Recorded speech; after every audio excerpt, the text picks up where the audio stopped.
Oiê, Estúdios Brownie no ar, com mais um episódio aqui para vocês. Hoje a gente vai falar com o Fernando Nagli, ou Nagelli. Aí você escolhe como é que você quer falar com o sobrenome dele, sobrenome chique. E a gente vai falar, ele é advogado, não é fotógrafo, então a gente vai falar sobre direitos autorais. Antes da gente começar, eu queria pedir para você se inscrever no canal e já ativar o sininho para você receber as notificações. E lembrar aqui da nossa plataforma, o nosso patrocinador, a Banlec.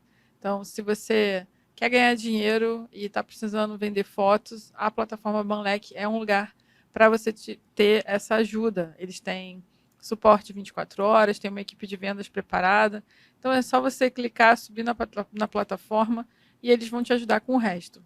Inclusive, eu trabalhei com a Banlec no último congresso de fotografia que teve aqui no Rio, Foto em Rio, e a gente fez vários testes lá com inteligência artificial para leitura, para reconhecimento facial, e está funcionando muito bacana. Então, facilita, né? Se você quiser fazer um evento, por exemplo, de esporte, de futebol, de jiu-jitsu, e colocar as fotos na plataforma, e depois o pessoal ir lá para comprar, é só ele fazer uma selfie e o sistema já seleciona para você todas as fotos em que aparece seu rosto. É bem bacana.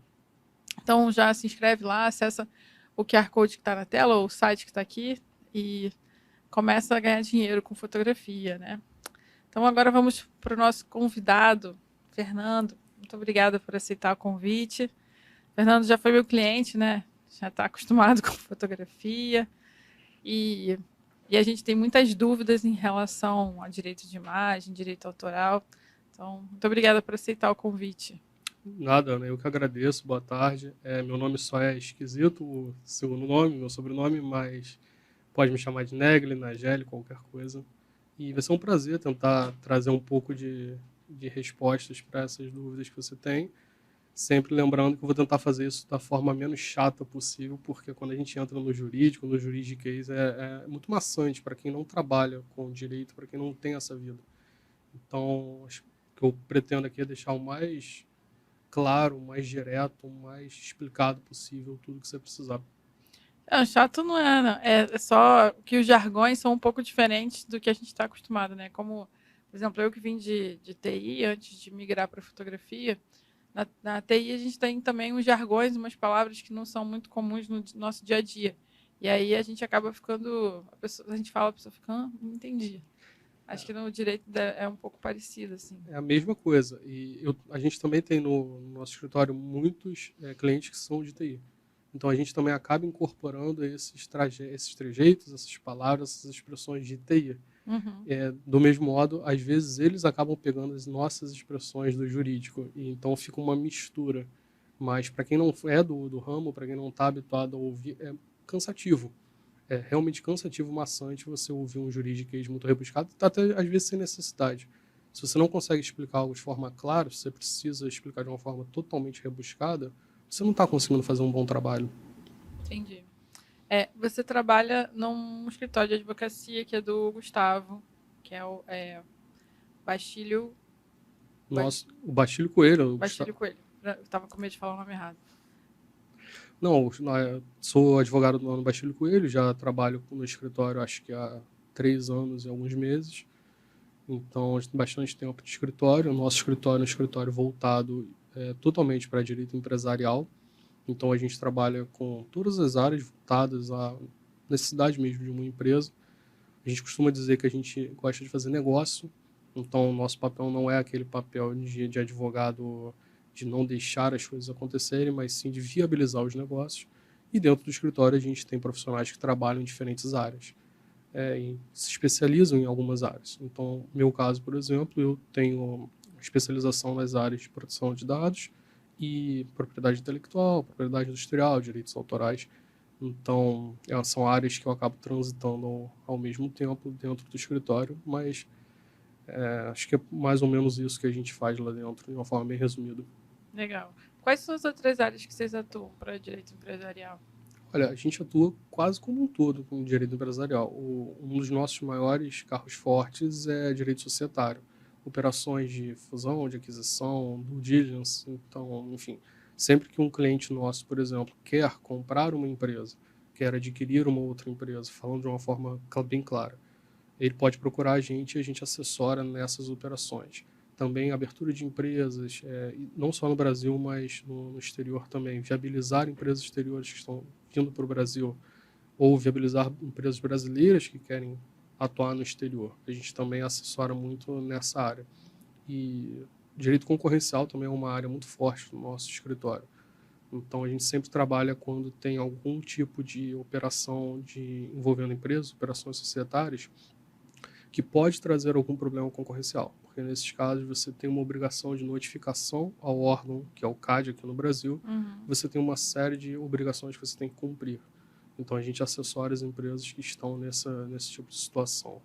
São, acho, duas áreas muito fortes do nosso escritório, além da área de produção de dados, que a gente também está fazendo bastante. Bacana. Agora você falou de CAD, eu lembrei. O meu marido trabalha na Sony agora, né? Pela Ação Livre. E a Ação Livre era uma empresa do Grupo Globo que foi vendida no ano passado. Acho que foi ano passado, não sei. Demorou tanto o processo que a gente se perde um pouco, né? E eles passaram por um período no CAD de checagem, né? Antes de aceitarem, assim, de aprovarem efetivamente a venda para a Sony. Muito legal.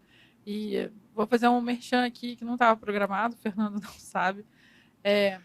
Eu conheço toda a empresa onde ele trabalha, porque o Gustavo é meu cliente, já fotografei eles algumas vezes lá pela WeWork, a gente tem. Eles têm escritório lá e a gente se conheceu lá. E é uma equipe muito jovem, muito bacana, assim, todo mundo muito acessível e eu super recomendo, se vocês precisarem de uma empresa para falar sobre essas. Por isso que eu perguntei para ele quais são as áreas, porque eles são gente fina, assim, vale a pena indicar. Então, Fernando, você falou, seu foco é em direito empresarial, para contratos, proteção de dados e propriedade intelectual, né? Isso. Qual que é a diferença entre direito de imagem e direito autoral? Eu acho que essa talvez seja uma das perguntas mais importantes para a fotografia especificamente. Porque são dois direitos, de fato, diferentes, e que em alguns casos eles podem até se misturar. Acho que a forma mais simples de explicar é o seguinte: direito de imagem ele está relacionado com a pessoa que está sendo retratada, a honra daquela pessoa, a privacidade daquela pessoa, a moral daquela pessoa, a imagem daquela pessoa mesmo. Não só a imagem física que a gente está vendo ali numa foto, mas também, e não só numa foto, claro. Estou usando o exemplo da fotografia, mas tem qualquer outro exemplo que Podia ser retrate vídeo. alguém. Podia ser num vídeo, por exemplo. O direito de imagem vai proteger a imagem daquela pessoa, o que ela projeta e o que ela sente também. Por outro lado, o direito autoral, a preocupação dele não é proteger aquela pessoa que foi retratada, mas sim proteger o autor daquela foto. Então, para usar um exemplo, quando você faz a nossa foto no escritório, faz a minha foto, e eu tenho aquela foto para publicar no site, nas redes sociais, por aí vai, o direito de imagem vai proteger a minha imagem que está ali, vai me proteger, mas o direito autoral vai proteger a sua autoria, a sua obra. Então, a principal diferença é essa, o grau de proteção. Existem casos em que os dois direitos vão se unir, vão ser da mesma pessoa, que é o caso da selfie. Quando a gente tira uma selfie, o direito autoral protege quem tirou a foto, que foi a gente, e o direito de imagem também protege a gente que está nessa foto. Acho que é por aí a distinção. E as proteções são diferentes. As proteções dadas ao direito de imagem são uma, as proteções dadas aos direitos autorais são outras, e essa é até uma relação mais complexa para a fotografia pelos contratos. Porque quando você faz um contrato com alguém que te contratou para fazer uma sessão de fotos, por exemplo, o direito autoral está te protegendo, mas o direito de imagem está protegendo aquela pessoa. E você pode transacionar esses direitos também, que é o que é feito nos contratos, enfim, nos acordos que são feitos entre as partes quando estão contratando uma sessão de fotos ou algo similar. Existe na publicidade, não sei como é que está agora, mas antigamente o pessoal trabalhava com períodos, né? Então, se ele ia fazer uma campanha, ele tinha definido lá que, inclusive para político, essas fotos de político, eles tinham definido lá um prazo, que a pessoa podia usar aquelas imagens ou aqueles vídeos por um determinado período. Isso é válido de se colocar em contrato? Ana, eu não diria nem que isso é válido, eu diria que isso é fundamental, porque Quando você tem uma cessão de um direito, essa cessão ela sofre algumas limitações até pelo próprio contrato. Se não tiver uma cessão limitada no contrato, uma autorização que seja limitada por um contrato por algum fator, você pode ter um problema de mau uso, como você também pode ter um problema daquela autorização não ser considerada válida posteriormente. Então, a questão do tempo, por exemplo, ela é fundamental. Por quanto tempo aquela pessoa que tem aquelas fotos ou fez aquele ensaio ou fez aquela propaganda, para usar o exemplo da publicidade, vai poder utilizar aquela imagem, aquela propaganda. E assim, a gente está falando de tempo, que é um dos maiores fatores na minha visão, mas um outro fator que também é tão importante quanto é a finalidade. Então, para o contrato de publicidade, isso é muito bem determinado. Você vai fazer a propaganda para ser veiculada nas redes X, Y, Z, vai ser com televisão, não vai ser com televisão, vai ser só rede social, vai ser um story, como vai ser. Quando você não delimita a finalidade, novamente você deixa margem para um mau uso. Uhum. E você também deixa margem para problemas futuros. Porque se quem contratou estiver utilizando de uma forma que a contratada não gostar, ela vai ter um questionamento. E aí você começa a gerar problemas que, se você tivesse antes delimitado, você não teria você teria como ter evitado, pelo menos. Entendi. Eu tenho um conhecido que ele trabalha com uma empresa de artes digitais, de mídias, né, de sociais. E aí ele criou agora, não vou abrir muito, ele criou um perfil no Instagram onde ele fala muito de um bairro. E aí ele usa algumas imagens de restaurante, essas coisas assim, para divulgar o bairro, né? Então, abriu o restaurante X, não sei aonde. Aí ele coloca lá as fotos que o próprio restaurante cedeu. E aí ele outro dia me mandou uma mensagem me perguntando: Ana, você acha que eu tenho que colocar o crédito pro fotógrafo? Aí eu falei: acho que sim. E aí ele colocou, mas de uma forma que é imperceptível. É porque ele tem uma certa não sei o que acontece. Ele não quer dar o crédito pro cara. Não sei por que o cara não fez nada, né? E aí ele fala que ele não quer gerar mídia pra pessoa. Falei, mas o trabalho foi executado por ele.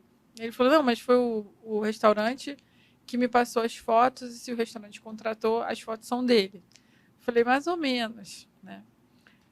Se esse fotógrafo quisesse, poderia acionar ele? Poderia. A gente tem uma distinção também entre propriedade e direito autoral. Então, nesse caso que você citou, a propriedade das fotos, das imagens, pode ser do restaurante. Ela contratou aquela propriedade. Ela contratou aquele trabalho do fotógrafo de fazer aquelas fotos. Por outro lado, o direito autoral continua sendo do fotógrafo. E a lei de direitos autorais protege esses direitos autorais pela nomeação. Você precisa dar crédito. Você precisa colocar, se você souber, claro, em alguns casos isso não vai ser aplicado porque você não sabe quem foi o autor. Mas você sabendo quem foi o fotógrafo, você sabendo quem foi o autor daquele produto, você precisa dar o crédito. Se você não der o crédito, você tem margem para ser acionado pelo autor. Seja por uma reparação de danos morais, seja por uma reparação de danos materiais, a depender do caso específico, a depender da situação, do que aquilo gerou para ele de problema. Ele alega que, isso é real, tá? A gente já teve várias discussões. Esse meu amigo, ele é muito teimoso. Ele alega que que esse perfil não tem cunho comercial, que é só uma divulgação do bairro. Mesmo não tendo cunho comercial, a pessoa pode ir atrás de seus direitos? Pode, porque existe uma distinção até no Código Civil que usa o uso com fins econômicos como uma das possibilidades para você reduzir, digamos assim, os direitos autorais. Mas o fato do perfil não ter os fins econômicos não quer dizer que ele possa usar sem dar o devido crédito. Até porque, se a gente fosse pensar nessa forma, de que não tem fim econômico, você teria um grande gama de empresas e de pessoas que não precisaria dar direito autoral para ninguém. Se eu coloco um quadro na minha casa porque eu gosto e estou mostrando para os meus amigos, eu não preciso dar direito autoral, não preciso deixar ali escrito. Eu posso, inclusive, apagar, já que eu não tenho um fim econômico. E também tem uma outra argumentação até para esse caso dele. o perfil dele, se ele receber patrocínios, por exemplo, você pode alegar que tem um fim econômico aquele perfil e a divulgação faz parte do projeto de negócio deles. Quando ele capta novos seguidores, quando ele capta novas pessoas que estão visualizando os vídeos e os conteúdos deles, estão consumindo esses conteúdos, ele pode monetizar aquilo. Se ele monetizar, fica muito claro que tem uma finalidade econômica. Então, mesmo esse argumento, ainda que fosse verdadeiro e que por não ter finalidade econômica ele não precisa de direitos autorais, ainda seria questionável se não tem um perfil. Legal. Quando a gente fala sobre essa questão, a gente está falando da lei, me confirma se está certo, Lei 9.610/98. Isso, né? lei de direitos autorais. E tem uma fotógrafa que veio aqui, a Gabriela, que ela coloca, em toda publicação dela no Instagram, ela coloca o número da lei embaixo. Porque ela trabalha, é a Gabriela do Afroafeto, ela trabalha com uma fotografia que até perguntei para ela na época por que ela colocava, né? Ela disse que muita gente pegava as imagens dela para divulgar em outras plataformas, em sites, em outras contas de Instagram sem a devida aprovação. E aí, por isso, ela passou a colocar a lei. Então, a gente já pode colocar a lei, eu vou começar a colocar a lei nas minhas postagens também, porque aí já dá uma assustada na pessoa, né? Exatamente. É o mesmo sentido de você fazer um contrato, de certa forma. Quando você faz um contrato, quando você traz esse peso do jurídico, da lei, da justiça, você cria mais receio, você cria mais segurança jurídica, que é a expressão que a gente usa no direito. Quando você cita, olha, tem uma lei me protegendo aqui, não é uma bagunça que você pode pegar e fazer o que você bem entender com o meu produto, com o produto que é de minha autoria, você já cria mais uma camada de preocupação, mais uma camada de, não vou nem dizer de autenticidade, porque não é o caso, mas uma camada de segurança mesmo. Então a ideia dela é uma ideia, acho que muito boa, porque citar uma lei, fazer com que a pessoa saiba que tem uma lei, excelente para proteger o trabalho dela e não gera custos também para ela, né? Só gera o trabalho de escrever lá a lei certinha. Agora, do mesmo modo que a lei de direitos autorais existe para proteger o autor, ela também existe para, em alguns casos, reduzir essa proteção. O que eu quero dizer com isso? A ideia de você ter um direito autoral é muito parecida com a ideia de você ter a proteção para uma marca, para uma patente, para uma invenção. Se não tiver uma proteção para a sua fotografia, qual o incentivo que você tem para fazer uma fotografia? Se eu puder sair daqui e violar a sua fotografia e colocar como se fosse minha e ganhar os frutos por isso. Então, a ideia da proteção é essa. Mas, por outro lado, se essa proteção for ilimitada, você começa a causar barreiras. Você chega em alguns momentos que não vai ter incentivo para você também desenvolver a atividade pela questão da barreira. Então, para usar o exemplo que eu falei das invenções, se uma pessoa inventou uma caneca que esquenta o café e ela vai ter aquela caneca, o direito de comercializar aquela caneca, de explorar a vida inteira, a eternidade, por que outras pessoas vão investir em canecas diferentes? Não tem porquê. Essa é a razão de ter algumas limitações para os direitos autorais. Por exemplo, a questão do domínio público. Depois de um certo tempo, uma obra entra em domínio público e aí o autor não tem esse direito autoral de explorar aquela obra sozinho. Então, o único ponto, talvez negativo, dela fazer essa divulgação da lei é que alguém pode olhar a lei e ver, não, peraí, aqui tem uma exceção que eu posso utilizar para fazer o uso dessa obra sem ter que respeitar o direito autoral.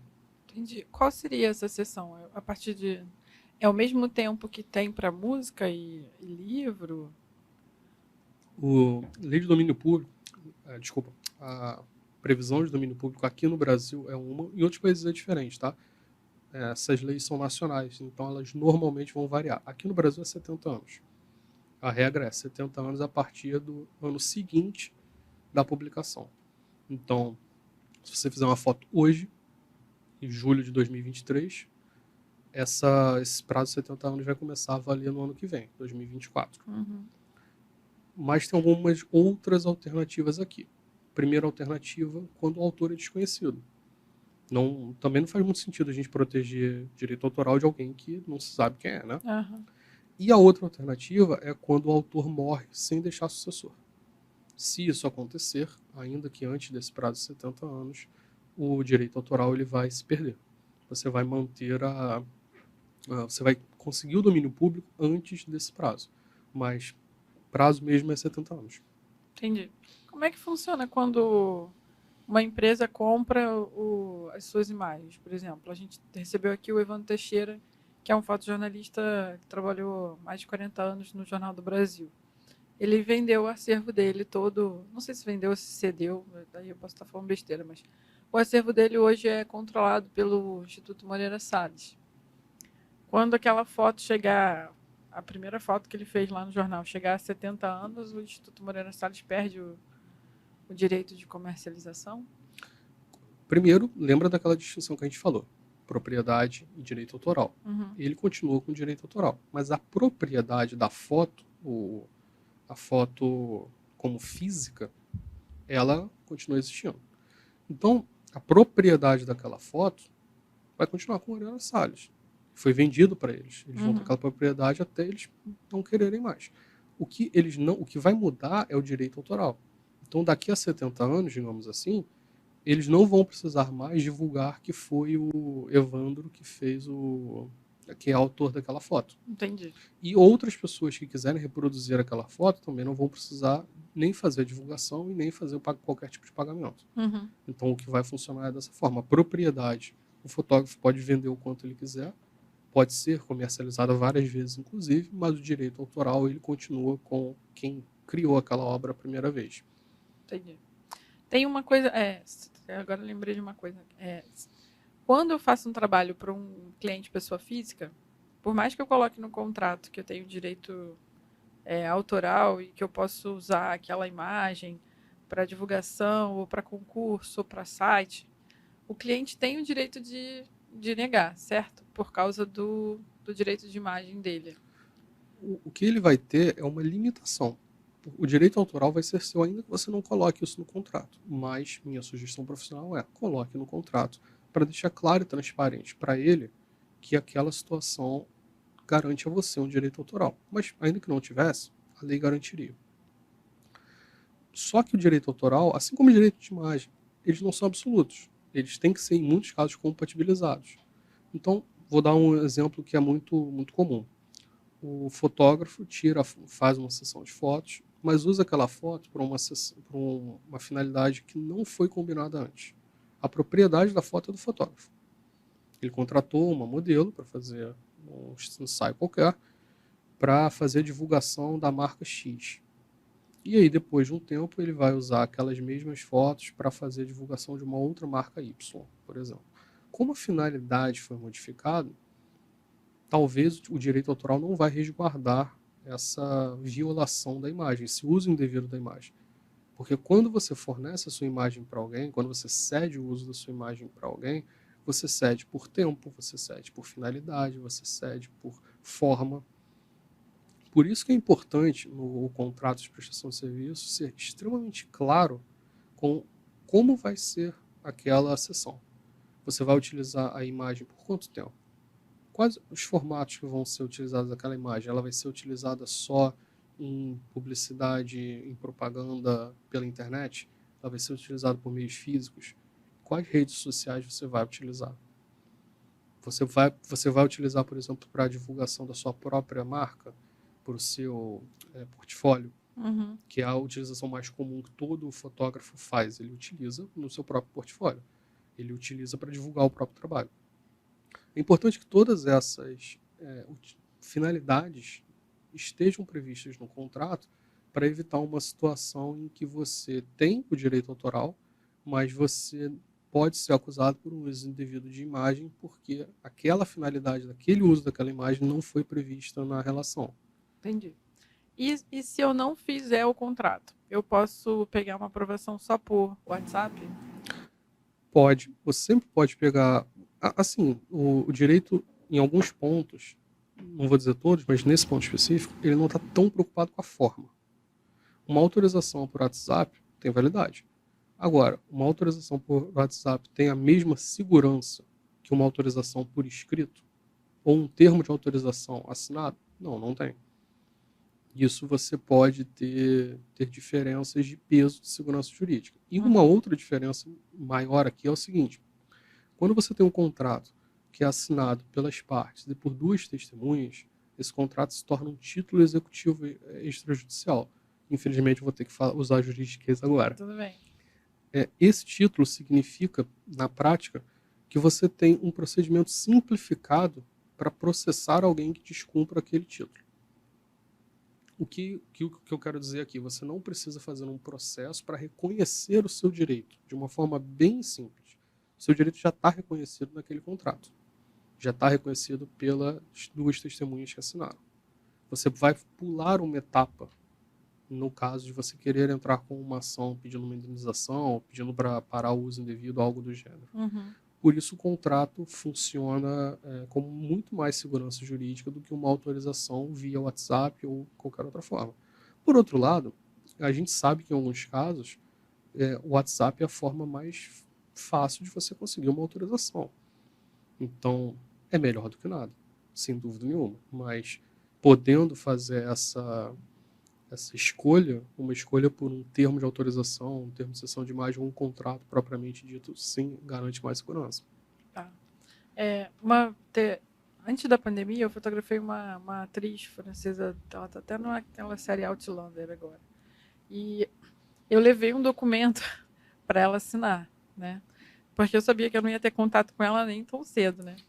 E aí ela assinou, só que o documento estava em português.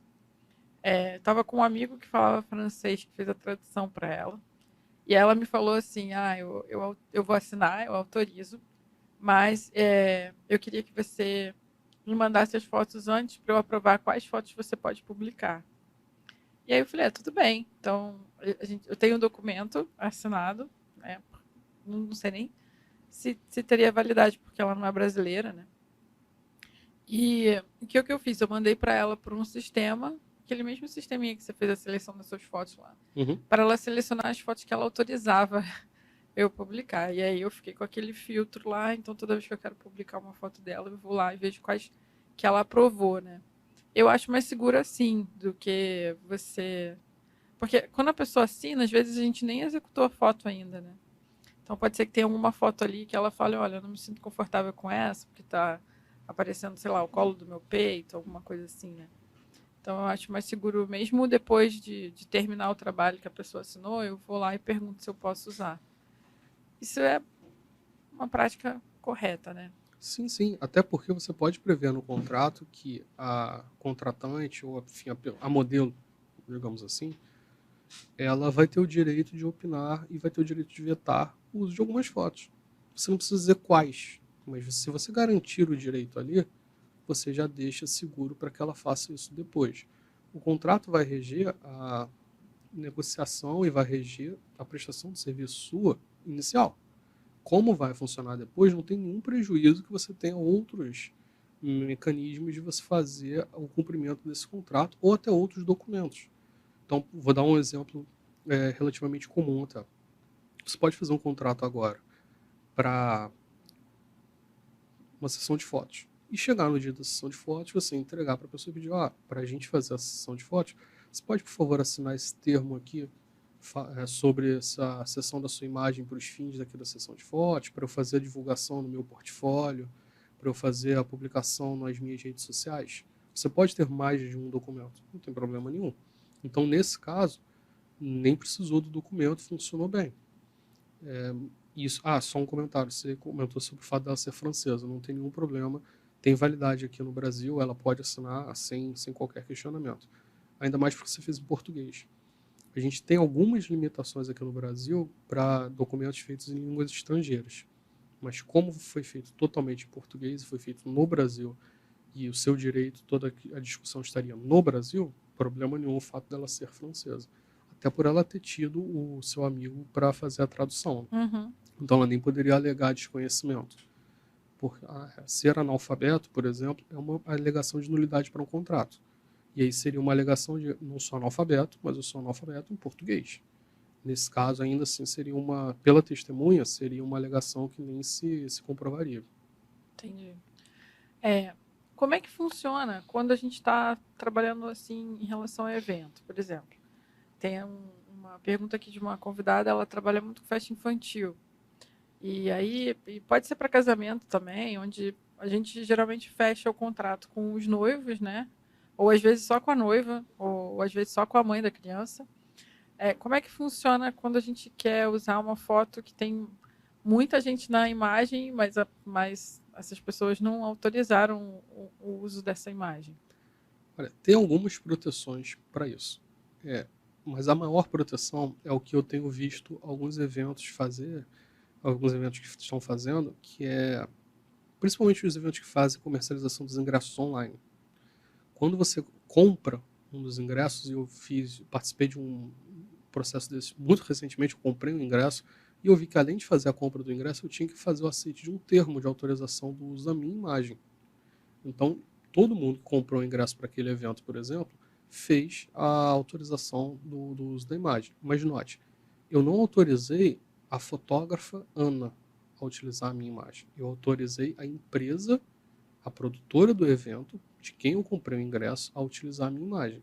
Não foi uma preocupação da equipe de fotógrafo deles ou do terceirizado que presta serviço de fotografia. Foi uma preocupação do evento. Uhum. Dito isso, como a gente está falando de direito de imagem, ainda que a fotógrafa eu não tenha autorizado diretamente a fotógrafa, eu tenho autorizado a empresa, se tiver um tipo de utilização indevida dessa imagem, ela pode ser questionada, tanto a fotógrafa quanto a empresa. Quem a fotógrafa teria nessa situação que eu expliquei seria o que a gente chama de direito de regresso contra a empresa. Falar, olha, eu estou sendo processado, mas eu só estava cumprindo o meu contrato com você. Então você vai ter que pagar isso, porque o descumprimento foi por sua causa. Novamente, de uma forma bem... Isso é legal de comentar. Então, é legal que se você faz, isso é importante até para mim, que eu faço muito evento corporativo. Se eu faço cobertura fotográfica de eventos corporativos, no meu contrato eu tenho que especificar também que, além de eu poder usar essa imagem, se essa imagem for usada indevidamente e alguém for correr atrás dos seus direitos, que é aquela empresa que vai responder e não eu. Essa ia ser a minha sugestão para os casos em que você não tem esse controle de pegar. Porque assim, vamos lá, uma festa infantil. Você vai parar todos os convidados na porta e falar, assina aqui? Não tem como. As pessoas vão embora da festa, a festa vai ser um fracasso, não vai funcionar. O que você pode fazer? Você pode criar essa proteção. Por exemplo, quando você fizer o contrato com a pessoa que está te contratando, a empresa que está te contratando para fazer o serviço, colocar uma cláusula aqui. Primeiro, o contratante se responsabiliza por obter qualquer tipo de autorização necessária para o uso da imagem. E segundo, que se tiver algum tipo de processo, algum tipo de ação, algum tipo de reclamação, em virtude do uso das imagens por causa daquele contrato, o contratante vai responder. Essa é uma forma de você desenhar uma proteção. Sendo sincero, se eu fosse advogado do contratante, talvez eu não aceitasse essa cláusula. Mas são negociações que você pode ir fazendo. Sempre lembrando que para você criar essa proteção, ela tem que estar ligada à finalidade do contrato. Então, se você tirou uma foto numa festa infantil, por exemplo, e está utilizando para fazer a divulgação da festa infantil, para mandar para os pais, para mandar para alguns convidados, está totalmente dentro do que foi utilizado.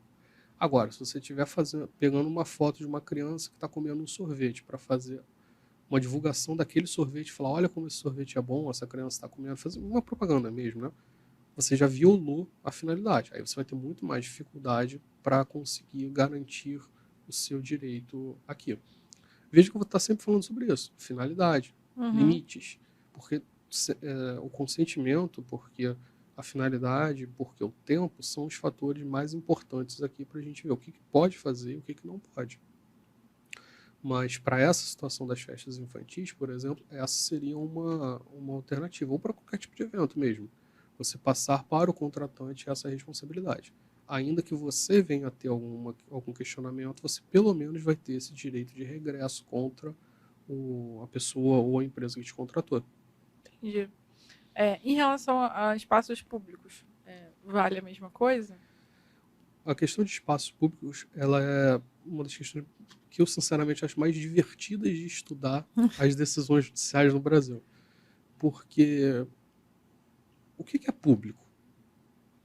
público é quando eu estou numa praia. Tem um caso muito famoso no Brasil que tiraram uma foto de uma praia e tinha 2 mulheres fazendo topless. E as mulheres processaram o fotógrafo, processaram na época o jornal, porque alegando o uso indevido da imagem. E a defesa do jornal e até do fotógrafo, e foi uma defesa bem sucedida, tá? Foi aceito isso, é que dentro da imagem, a imagem era muito ampla, muito aberta. Elas estavam muito pequenas, não dava para identificar quem era, não tinha tido uma violação de privacidade. Elas simplesmente estavam numa imagem e num lugar público. Isso foi aceito. Mas para usar o exemplo da festa infantil, quando eu estou indo numa festa infantil, eu estou me colocando em público porque eu fui numa festa infantil e tem outras pessoas, ou eu estou indo em um evento privado que simplesmente é um evento grande. É totalmente discutível. Uhum. E aí você vai depender muito da interpretação do juiz, você vai depender totalmente de circunstâncias do caso. Uma festa para 15 mil pessoas, um Rock in Rio, é um tamanho muito maior do que uma festa infantil, do que uma festa de casamento. Esse, por exemplo, deve ter já autorização embutida lá no ingresso, né? Sim.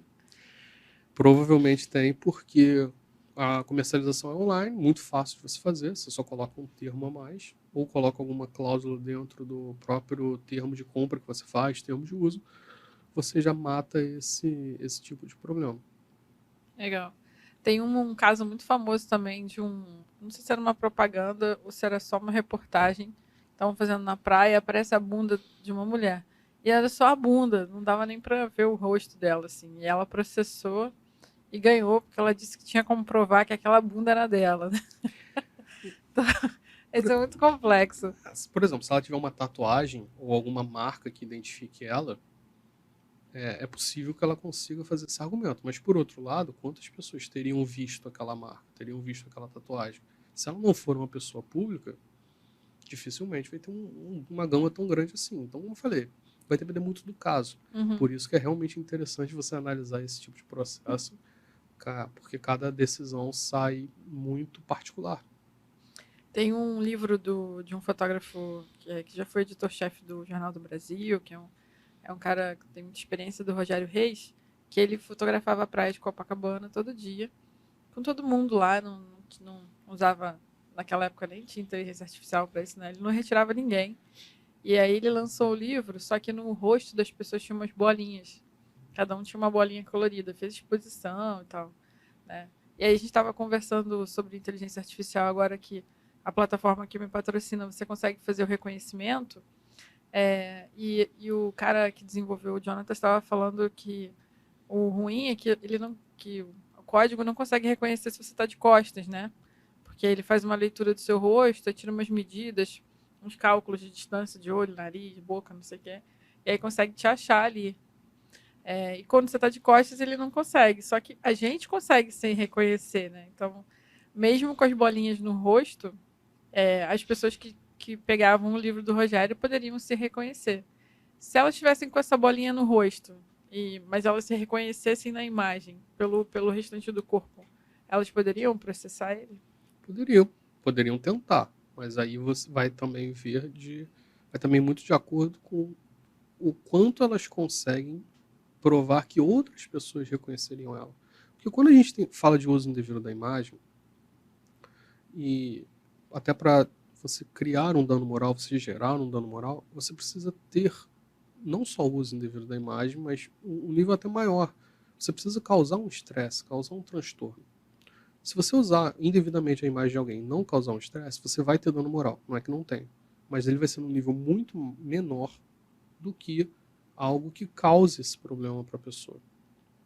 E aí, se você consegue se identificar, mas ninguém mais consegue, o seu nível, a sua possibilidade de argumentar que você está sofrendo vexame público, a possibilidade de você argumentar que você está com vergonha, que você foi humilhado, ela diminui.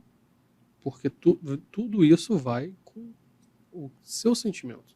Mas o seu sentimento também está totalmente relacionado a como as outras pessoas te veem para o dano moral. Uhum. A gente não está falando só aqui de quanto te causou de estresse. Você pode fazer essa argumentação. Mas o maior nível do uso indevido da imagem por se tratar de uma imagem mesmo, ele é também dependente de como a sociedade vai estar lidando com aquilo. Então, uma foto em que tem uma bola vermelha no meu rosto, não dá para me identificar, limita muito a minha possibilidade de argumentar que houve um uso indevido da imagem que vai me dar um dano moral por ter tido uma humilhação, por ter tido uma exposição vexatória. Eu ainda posso argumentar que usaram indevidamente minha imagem. Mas se não for identificável, até isso eu não vou conseguir. Vou ter essa limitação. Mas, volto a dizer, depende do caso, depende da análise do juízo. Enfim, é muito, muito particular. Toda a questão de direito autoral versus direito de imagem, direito de privacidade, direito à honra, é muito casuístico. Você vai precisar analisar o caso para tentar entender em que medida esse embate, qual dos dois vai prevalecer naquele caso. Casos de biografia, por exemplo, existem já casos que foram autorizados, biografias que não foram autorizadas, não tiveram a participação da pessoa que estava sendo ilustrada ali. Aquelas... É o caso do Roberto Carlos, né? As famosas biografias não autorizadas. E aí o argumento é, olha, a gente tem por um lado não só o direito autoral, mas a gente também tem por um lado o direito à informação, o direito à livre expressão. Por outro, a gente tem o direito à preservação da intimidade, à privacidade. Qual dos dois vai ser compatibilizado? E nos casos da biografia, por exemplo, um fator que é muito importante é ser uma pessoa pública. Pelo fato daquela pessoa já estar exposta ao público, ela tem uma redução da privacidade dela. Concordando com isso ou não, é um pouco como é o entendimento aqui hoje. Entendi. E se eu estiver falando de uma foto de criança? Quem que autoriza? Os pais ou responsáveis, né? Agora, um ponto que é interessante. Tem que ser os dois pais? Ou tem que ser um pai só? Se eu tiver autorização de um pai... Eu imaginei que essa fosse uma pergunta até porque a gente tem aquela questão da aviação, que para você transportar uma criança para outro país, outra cidade, você precisa da autorização dos dois pais. E assim, o que acontece, na verdade, na lei não tem uma previsão de pai, mãe, genitor ou responsável. A previsão é totalmente aberta. Você precisa da autorização dos pais ou responsável legal. Mas a gente já tem aqui no Brasil uma decisão, pelo menos no nosso Superior Tribunal de Justiça aqui, do STJ, em que ele considerou que a autorização de um dos pais, que acho que foi a autorização da genitora, da mãe, era o suficiente para você conseguir usar a imagem daquela criança. Ufa. Tô até mais calma agora. Mas, por outro lado, o pai, ou enfim, o outro que não tinha feito nenhum tipo de autorização, teria aquele direito de regresso em face da mãe que que autorizou. Então, na prática, para o fotógrafo, ele poderia utilizar, por ter pelo menos um dos responsáveis legais ou um dos pais fazendo a autorização. Novamente, meu conselho aqui seria, se possível, os dois. Se não for possível, fica com um só, mas novamente também fazendo aquela previsão de que a parte que está autorizando se responsabiliza pela não autorização da outra parte.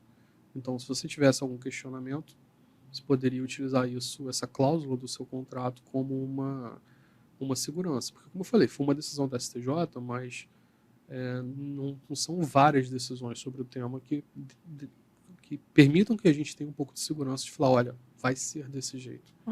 É um indicativo muito forte, mas ainda assim não é uma posição que não pode ser modificada. Legal. Tem uma história conhecida nessa área de uma marca de fraldas que usava a foto de um bebê há mais de 20 anos. E aí esse bebê, quando atingiu a maioridade, pediu para retirar a imagem dele, porque a partir de 18 passa a valer o direito dele? Sim, a ideia é que até os 18 anos o menor ele é incapaz de representar os seus interesses. Então, os pais, os responsáveis legais, assumem essa função. A partir dos 18 anos, ele já se torna capaz. Então, se ele tiver um interesse diferente do que os pais, ele pode questionar, ele pode fazer o pedido, por exemplo, para retirar o uso da imagem. O que faz se tornar mais complexo nesse caso é, tudo bem, mas e os outros 18 anos antes? O que vai ser feito? Então, nesse caso, me parece que você poderia até retirar o uso, porque a partir daquele momento dos 18 anos o uso não era mais válido, esse seria o argumento, mudou, agora a criança tem capacidade de fazer o consentimento e ela não quer, ela vetou, mas, por outro lado, o consentimento anterior era válido, a não ser que ela conseguisse provar que, por algum motivo, foi inválido aquele consentimento, ela vai ter muita dificuldade de voltar atrás. Então não teria uma punição, né? Ele só não poderia usar mais para o futuro. Teoricamente, talvez até você pudesse argumentar que poderia continuar usando, porque no direito a gente tem a questão da coisa julgada, das decisões imutáveis. Se aquele consentimento foi fornecido de forma válida e por prazo indeterminado, voltando àquela questão do tempo, se o consentimento foi válido por prazo indeterminado, teoricamente ele não poderia retirar o consentimento quando ele assumiu a maioridade. Por outro lado, existem proteções que você pode retirar do seu consentimento, tanto para uso de imagem quanto para dados pessoais. Eu nem toquei muito no ponto de dados pessoais aqui, mas eles influenciam muito hoje o direito de imagem. Porque quando você usa a imagem de alguém, você está usando um dado. E dado pessoal, no Brasil e quase no mundo todo, é definido da mesma forma. Um dado que é capaz de identificar alguém. Uma imagem é claramente capaz de identificar uma pessoa. Quando você está utilizando um dado pessoal, você tem que estar de acordo com uma lei, aqui no Brasil chamada de Lei Geral de Proteção de Dados, LGPD. Eu nem sabia que ia incluir imagem. Inclui imagem, voz, áudio, qualquer dado que possa identificar, sozinho ou em conjunto. Então, por exemplo, o meu nome completo me identifica. O meu nome só Fernando não é capaz de me identificar. Mas talvez o meu nome só Fernando, meu primeiro nome, com o meu endereço, seja capaz de me identificar. A ideia é essa. Então, como a imagem é um dado pessoal, e é um dado pessoal muitas vezes é capaz de identificar alguém, talvez no caso das fotinhas com a bolinha no rosto não sejam. Mas uma foto de alguém, uma 3x4, muito possível que identifique aquela pessoa. Elas têm também a proteção da Lei Geral de Proteção de Dados, da LGPD. São diversas proteções, são diversas regras que são criadas ali. Uma das regras é você só pode usar o dado de alguém se você tiver uma base legal para isso. E uma das bases legais é o consentimento. E o consentimento pode ser retirado. Então, se você estiver utilizando o dado pessoal de alguém, que é a foto aqui, com base no consentimento da pessoa, que é o que você fez num contrato, e a pessoa falou, olha, não quero mais que você use, você teoricamente teria que retirar. Para você continuar usando, você precisa ter uma outra base legal. Então, hoje, até para o trabalho do fotógrafo especificamente, eu entendo que o contrato ele acaba precisando ter não somente as cláusulas contratuais e as questões de direitos de imagem e direito autoral, mas também uma previsão bem forte sobre proteção de dados pessoais, dizendo por quanto tempo você vai utilizar aquelas fotos, dizendo quais são as finalidades, dizendo se a pessoa consente, não consente, se vai ser transmitido para outra pessoa ou não. Note que é muito parecido. Tudo que eu falei aqui de que precisa ter para direito autoral, para direito de imagem, melhor dizendo, também é muito parecido com o que eu estou falando para dados pessoais, para proteção dos dados pessoais. Mas é necessário ter. Você pode até compatibilizar, você pode colocar que a finalidade vai ser a mesma, você pode colocar que o prazo vai ser o mesmo para os dois direitos, você não precisa separar. Mas se você não colocar isso, você corre o risco de ter algum questionamento, sofrer multas. A autoridade de proteção de dados fez a primeira multa agora, semana passada. Então, é uma nova realidade que também precisa se adaptar, não só ficar no direito autoral e direito de imagem. Legal, eu não sabia disso. Então eu tenho que incluir também a LGPD no contrato. Eu acho absolutamente necessário. Assim, Para aplicação de dados pessoais, você vai ver a figura do controlador, que é quem determina como que aqueles dados pessoais vão ser processados, vão ser tratados, vão ser manuseados, como que eles são coletados, aonde que eles são armazenados, para onde que eles são transferidos, quem tem acesso, isso tudo. O controlador, sendo principalmente uma pessoa jurídica, ele começa a ter um nível de preocupação da LGPD, ou pelo menos deveria ter, muito maior. Porque se ele descumprir alguma das normas, ele pode sofrer as sanções. As sanções são várias, desde multa até advertência, até, em caso de reincidência, por exemplo, proibição da atividade. Então não é uma multa pequena. E principalmente por se tratar de pessoa jurídica, e para os fotógrafos que têm estúdios, para os fotógrafos que têm empresas e não fazem um contrato de prestação de serviço como pessoa física, a preocupação com a LGPD, na minha visão, se torna ainda mais clara e ainda mais grave. Tem uma questão assim engraçada sobre isso, porque antes mesmo da LGPD surgir, eu nunca apaguei os meus arquivos, né? Eu sempre guardei todas as fotos, mesmo sem publicar. Tem muita coisa que eu nunca publiquei, mas eu sempre guardei. E hoje em dia a gente usa plataformas também para fazer backup. E aí quando surgiu essa questão da LGPD, eu lembro que eu conversei com uma cliente que ela não tinha autorizado a utilização das imagens, ela é promotora e o marido também. Então ela tinha uma preocupação. Eu fiz muita coisa para ela. Eu fiz ensaio gestante, aquele ensaio de fraldas, né? Esqueci o nome que a gente usa para isso, mas é um ensaio para ela receber as fraldas. Depois eu fiz o parto e eu fiz 1 ano de acompanhamento da bebê. Ou seja, tinha muito registro delas, né? Deles todos lá. E ela nunca autorizou a publicação de nada. E aí, depois de um tempo, quando surgiu a LGPD, eu falei com ela, falei, olha, eu vou apagar, tudo bem. Uma dor no coração, né, de apagar os arquivos. Mas aí ela falou, não, tudo bem. Chequei com ela se ela tinha backup, né, para ela não ficar sem. E aí eu apaguei, com muita dor no coração, mas porque eu fiquei com medo. Como hoje em dia nada é seguro, eu tinha medo que alguém, sei lá, acessasse o meu drive e disponibilizasse essas fotos as fotos na internet, eu tivesse que responder juridicamente por isso também, né, depois. Então é uma preocupação que eu não tinha de colocar a LGPD no contrato e agora eu tenho que repensar, né, sobre isso. É válida, até porque, Ana, se ocorrer algum incidente, como você falou, a lei não pune a existência puramente do incidente. Não é, teve um incidente, teve um vazamento de dados, eu vou ser punido. Não é algo cara crachá. O que vai acontecer é, se tiver um incidente de segurança, a autoridade vai analisar quais foram as medidas que você tomou antes para proteger aqueles dados. Como que você estruturava toda a sua operação. Você usava criptografia, você usava quais tipos de tecnologia, você fazia controle de acesso, por aí vai. Outro ponto que vai ser analisado pela autoridade. Como que você lidou com aquele vazamento? Você comunicou o titular de dados?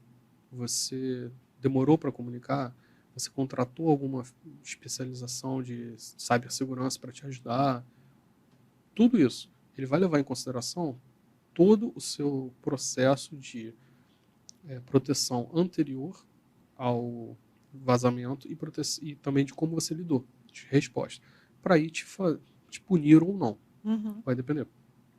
Mas, de todo modo, como uma das questões da LGPD é o limite de tempo para você utilizar os dados pessoais, você tem que explicar quanto tempo aquele dado vai ser utilizado. Você não pode mais fazer o que era muito comum, da gente pegar o dado pessoal de uma pessoa e manter lá até a gente precisar. Nunca deletava. Ninguém deletava backup. Nenhuma empresa deletava backup. Só quando precisava fazer um novo backup. Então, essa realidade muda. Para o fotógrafo, especificamente, é interessante você explicar por quanto tempo você vai utilizar aquela foto, tanto do ponto de vista de utilização do direito de imagem, quanto do ponto de vista de transparência na proteção de dados pessoais. Pode ser então o mesmo prazo até, não tem problema nenhum. Pode ser infinito? Porque para fotografia, tipo, eu nunca vou apagar, a não ser que a cliente fale, Isso, que ela não quer que a imagem seja divulgada, em hipótese alguma, né? Porque às vezes a pessoa fala assim: ah, eu não queria que você colocasse no Instagram, porque eu não abro as imagens dos meus filhos publicamente, mas você pode colocar numa proposta de portfólio.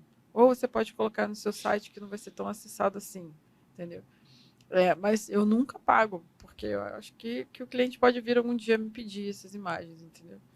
E eu achava que realmente LGPD era para dados. Tudo bem, imagem é um dado, mas eu achava que era dado tipo nome, CPF, endereço, essas coisas que a gente pede para poder fazer o contrato e que depois a gente elimina, né? Aí eu até guardava no CRM, hoje em dia eu já não guardo mais, porque eu já não sei mais o que eu posso, se esse sistema pode ser vazado ou não. E é até difícil mesmo de informar a pessoa se foi vazado ou não, porque é, como eu fui de TI, algumas coisas eu entendo ainda, né? Então, eu sei que a gente consegue, eu recebo um relatório que me diz quais foram as plataformas que sofreram violação. Por exemplo, prefeitura. Prefeitura, uns meses atrás, a gente não conseguia emitir nota fiscal, eu emito nota fiscal. Eles foram invadidos por hacker. Cara, todas as notas fiscais que eu emiti tinham dados CPFs de pessoas que eu trabalhei, ou de empresas, né? Essas pessoas eu não tenho controle. É um site da prefeitura. E como é que eu faço, né, para poder me proteger em relação a isso? Porque não, era uma outra plataforma, entendeu? Então é um pouco confuso para a gente, assim, no dia a dia, se defender dessas questões, né? No fundo, é uma nova realidade para todo mundo. A LGPD no Brasil está em vigor há menos de 3 anos e a própria legislação europeia, que é a GDPR, ela também não está em vigor há muito tempo, ela está em vigor desde 2018. Muita coisa está sendo implementada. Agora, muito embora a discussão na Europa seja uma discussão de mais de 50 anos, a discussão de proteção de dados lá é antiga. Aqui no Brasil, nem tanto. Você tinha uma coisa ou outra, o Marco Civil da Internet, por exemplo, já falava algumas coisas sobre proteção. Mas é uma discussão nova, então tem ainda uma realidade de adaptação, de entender o que a gente precisa fazer e como a gente precisa fazer.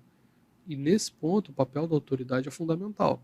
E não tem como a gente negar que a Autoridade de Proteção de Dados no Brasil ela assumiu muito bem nesses primeiros anos dela essa função de educar, fazendo guias orientativos, fazendo publicações, fazendo eventos, explicando o que ela espera, o que ela entende que é um tratamento de dados correto, de acordo com a lei. Uhum. Com relação a manter o dado, por exemplo, por um tempo ilimitado, você pode até ter algum questionamento com isso. Mas a partir do momento que você fala, olha, eu vou manter por um tempo ilimitado, você pelo menos deu a transparência. E a partir do momento que você também prevê que, olha, a pessoa, o titular do dado pessoal, pode me pedir para deletar esse dado, você também atingiu pelo menos um outro princípio, uma outra previsão da lei, que é dar ao titular de dados pessoais a possibilidade de eliminar os seus dados, se ele não quiser mais. Então, ainda que você possa ter um questionamento por estar fazendo o tratamento de forma eterna, pelo menos ele foi transparente, ele foi informado ao titular e ainda foi garantido ao titular a possibilidade de retirar o dado. Porque seria uma situação muito diferente se você falasse, olha, eu vou fazer por quanto tempo eu quiser e você não pode fazer absolutamente nada sobre isso. Eu tenho as suas imagens, elas são minhas, seus dados pessoais são meus e agora você vendeu a sua alma para o diabo. Uhum. É uma situação muito diferente. Mas realmente é um período de muita adaptação, muito ajuste. Nossa atuação de produção de dados é muito voltada ainda a lidar com incidentes de segurança, lidar com vazamentos de dados, o que fazer com os vazamentos de dados, mas também de estruturar as empresas para lidar com essa nova realidade. Quais são as políticas que elas precisam ter, quais são os documentos, aonde que elas armazenam os dados, quais os controles que elas vão ter, tanto de quais dados tem, mas de quem tem acesso sobre isso, enfim, é todo um novo mundo. Foge um pouco da questão do direito autoral, mas em um nível menor acaba sendo importante para quem trabalha com direito de imagem, porque você sempre vai ter esse paralelo de estar usando uma imagem que também é um dado pessoal. que você orienta para a pessoa, não sei se é sua área, tá? Mas vamos supor, eu sofri um hackeamento e pegaram todas as imagens do meu computador. O que você orienta para pessoas? O que ela pode fazer? Tipo, ela faz um BO? Tem como. Isso já aconteceu comigo, tá? Eu tinha um computador em casa que estava conectado no HD de backup. E aí eu acessei uma página de um site de um fotógrafo, inclusive. Eu não sei se eles tinham sido hackeados, não sei o que houve. E eu caí na besteira, né, de ter quase. Meu marido quase me matou, sinceramente, assim. Não literalmente, gente, mas ele ficou muito bravo comigo porque ele é de TI também. E na época ele falou: não acredito que você caiu nisso. E é sempre assim, né? Porque veio eu abri o site de um fotógrafo, aí veio o link dizendo que eu tinha que atualizar umas fontes do meu computador e eu cliquei sem pensar, né? Não li à pressa. E aí, que era véspera de carnaval, eu fiquei com o computador ligado um tempão, ele rodou um software por baixo, né? Sem eu perceber, que criptografou todo o meu computador. E aí, quando eu liguei ele de novo, eu recebi uma mensagem em inglês dizendo que meu computador tinha sido hackeado e criptografado, que eu tinha que pagar uma recompensa. Na época, era US$ 800 e deu R$ 3.200. Eu tive que comprar bitcoins e transferir os bitcoins, e aí ele ficava com um reloginho rodando na tela, falando que eu tinha 24 horas, não, 48 horas. Se passasse de 48 horas, ele dobrava o valor. E foi uma época que muitas empresas quebraram por causa disso, né? E aí eu paguei o resgate dos dados, né? Nunca mais pluguei meu HD no computador se eu tivesse ligado na internet, que eu fiquei traumatizado. E aí ele, por sorte, ele me deu o software que descriptografava. Algumas imagens se perderam, porque na descriptografia elas ficaram corrompidas. Alguns arquivos também, mas eu consegui recuperar 90%. E fiquei traumatizada com isso. Então, hoje em dia, eu não clico em nada que não seja que eu não tenha lido umas 3 vezes antes para ter certeza do que eu estou fazendo. Sou neurótica com software, todos os meus têm dupla checagem, tem um autenticador no celular, tem uma outra senha, tem um SMS. Eu sou bem doida com isso, assim, por causa desse trauma que eu passei, né? Mas, e na época, eu não sabia nem o que fazer. Então, se fosse hoje, eu teria que ir aonde para fazer para, sei lá, abrir um BO? Olha, acho que a primeira orientação é leia os termos de serviço, leia onde você está clicando, né? Porque isso acontece com você, acontece comigo, acontece com todo mundo. Ah, isso é uma realidade até hoje. Quando eu falo que a gente tem clientes que tiveram incidentes de segurança, tiveram vazamento de dados, teve um deles só até hoje, que foi um vazamento de dados acidental. Eles mandaram documentos que não eram para mandar para muita gente. Todos os outros casos são acidentes que foram de invasão, foram hackers. Entraram no sistema e sempre esse protocolo. Entra no sistema, criptografa e manda uma mensagem de ransomware falando, olha, preciso de tanto em Bitcoin, porque o Bitcoin ele tem uma dificuldade muito grande de você fazer a rastreabilidade. É impossível de rastrear. O negócio ficava lá checando se tinha caído dinheiro na conta. Eu lembro que eu comprava em dólar, né? Aí você faz um leilão, eu não sabia usar Bitcoin, então não sabia que tinha que usar leilão. Na hora que eu botei o valor certinho, ficou faltando 5 centavos. Aí falei, beleza, o cara vai deixar passar, né? Não, ele não deixou passar, eu tive que comprar mais Bitcoin. Cara, que inferno, assim. Foi desesperador. Pior carnaval da minha vida, mas vamos lá. Uma das áreas que eu trabalho também é criptoativos. Então, quando você foi explicando, eu falei, vai pedir Bitcoin. É. Porque se você não estiver passando por uma corretora, você não vai ter como rastrear. Vai ser quase impossível. Você precisaria da chave da pessoa. E, enfim, é muito, muito difícil você conseguir essa chave. Não, e era automático, né? Quando o dinheiro caiu, passou alguns segundos, o dinheiro já saiu, foi para outra conta que eu já não conseguia mais ver. Uhum. É muito louco isso.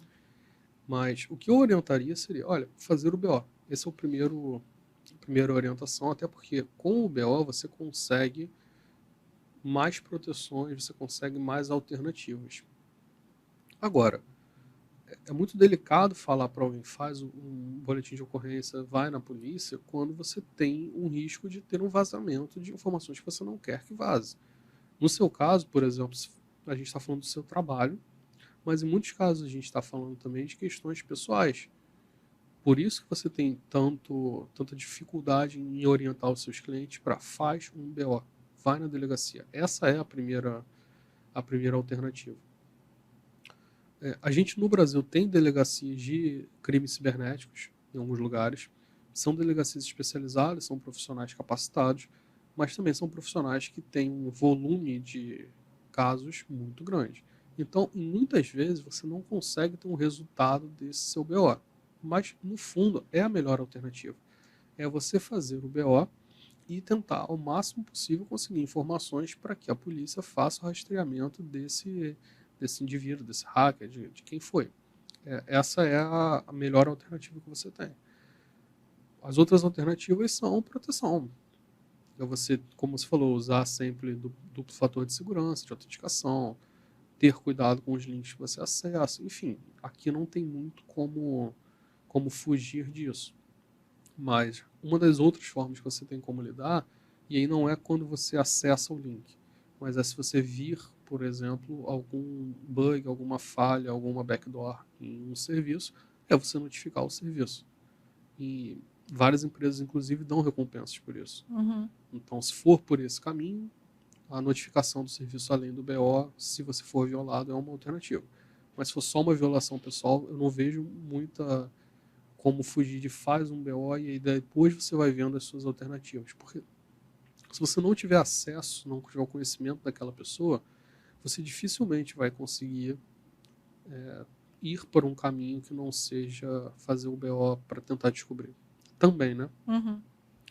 A outra alternativa seria você considerar a possibilidade de fazer uma ação contra a plataforma.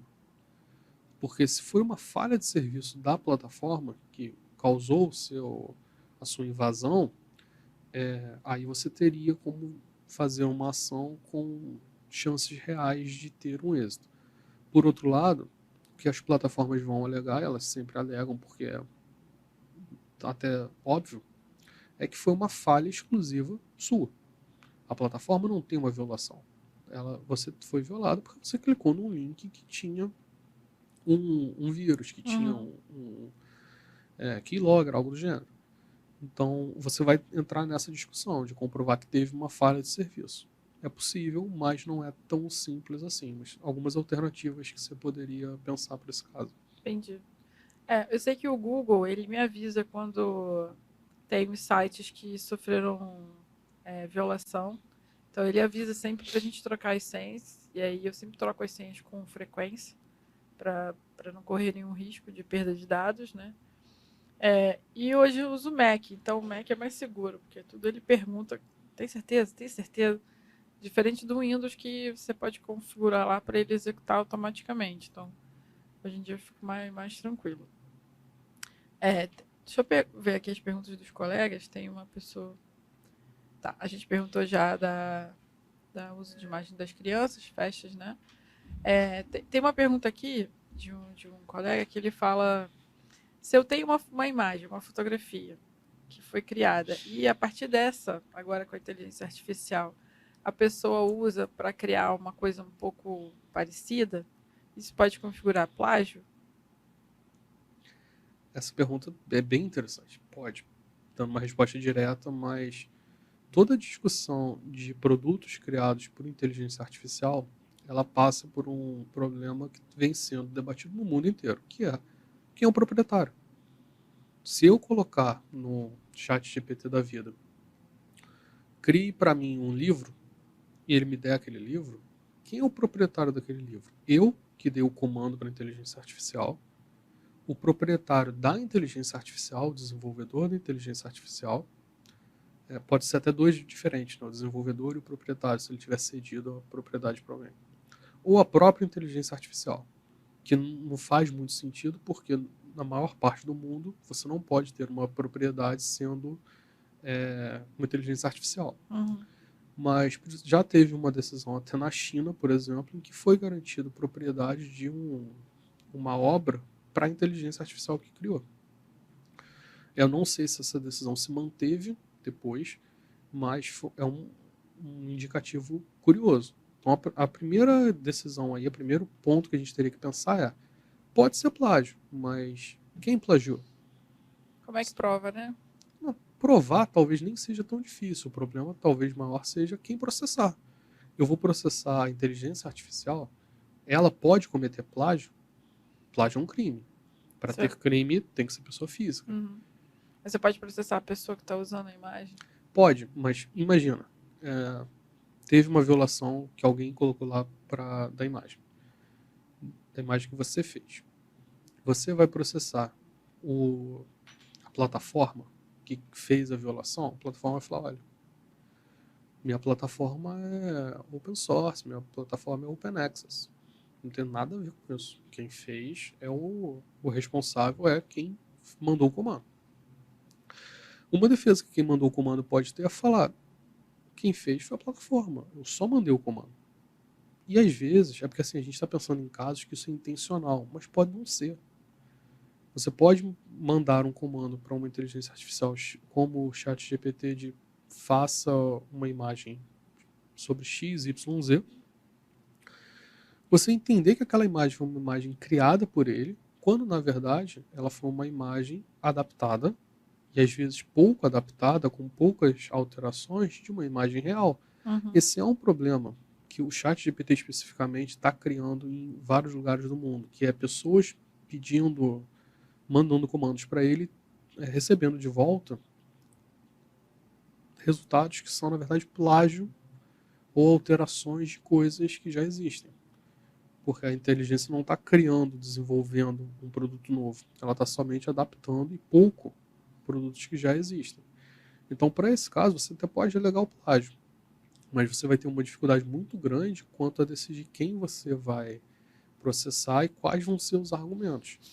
Eu confesso que até agora eu não vi alguém tentando processar por plágio todo mundo aqui no Brasil. Uhum. A plataforma para processar o desenvolvedor, processar o dono da plataforma e processar a pessoa que enviou.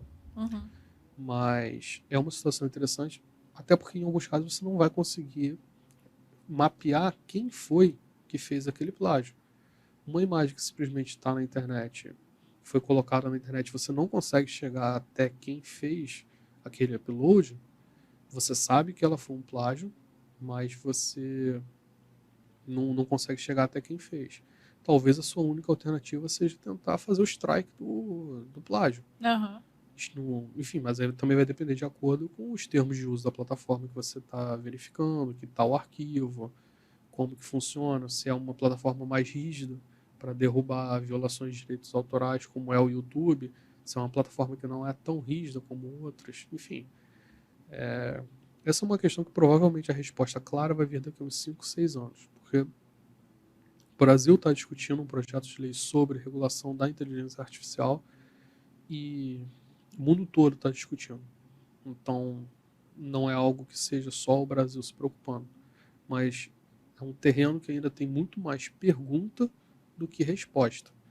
Então, acho que eu entendo que pode ter sim um plágio, você pode fazer essa alegação, só que você vai ter uma dificuldade de saber contra quem alegar. Talvez a alternativa seja você colocar todos no processo, processualmente falando, processar todos e vendo o que acontece, porque também vai depender de como o juiz vai entender isso. E a dificuldade de você passar para um juiz que não tem tanta familiaridade com tecnologia, do que a gente está falando. Uhum. Legal. Tem assim, em relação ao YouTube, eu acho que hoje em dia eles são muito bons para áudio, né? Então, se eu subir um vídeo aqui na plataforma com uma música que seja protegida pelas gravadoras, ele diz na hora, né?